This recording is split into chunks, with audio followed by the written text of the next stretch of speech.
morning, everyone. Well, it's morning here. I don't know if it's morning where you are right now.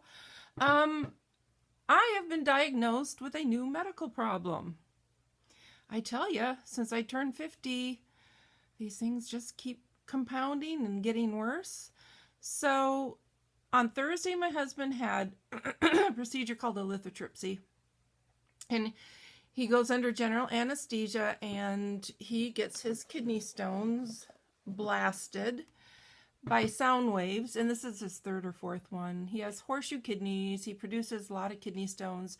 He was having a lot of pain and wasn't passing much. So he had an x-ray, found out that he had what his doctor called, I'm trying to figure this out.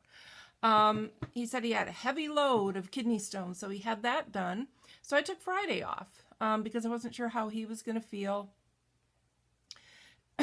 And so he had taken a Percocet and was sleeping, and well, this was after I got up. I got up and he went to lie down.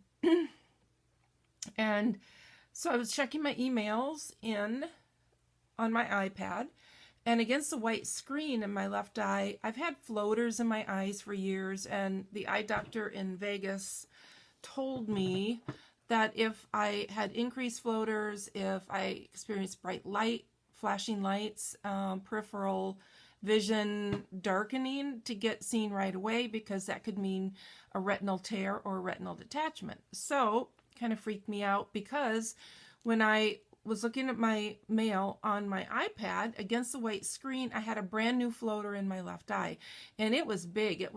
It kind of went like this, and it was real stringy, and then it came down. And I mean, I'm sure it wasn't really big, but in my vision, it looked really big.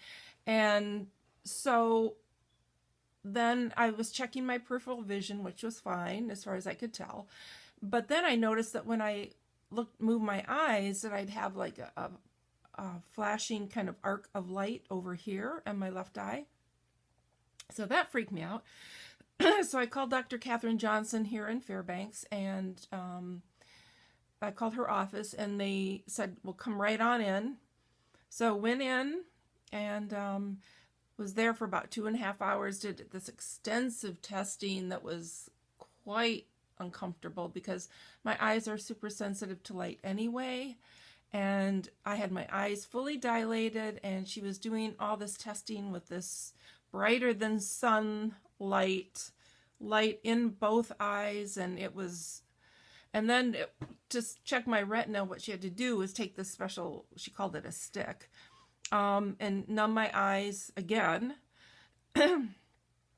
And so she could move my eyes around and look at my my retina. And she said that my retinas were fine, which is good news. But I have a condition called Pigment Dispersion syndrome. Now, this is something I'd never heard of before.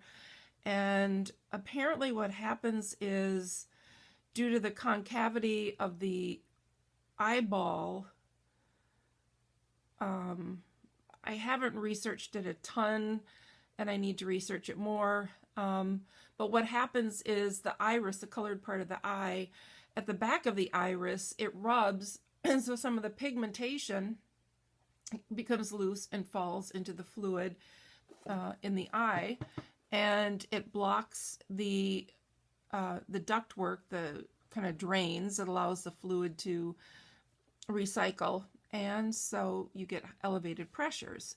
So I have to get rechecked when we're in Vegas. It will be in 2 to 3 weeks. I have to find a retina specialist there, get this wonderful testing done all over again to see what the condition is, and then somehow, I don't know how I get tested to see if I have pigmentary glaucoma, which goes along with it.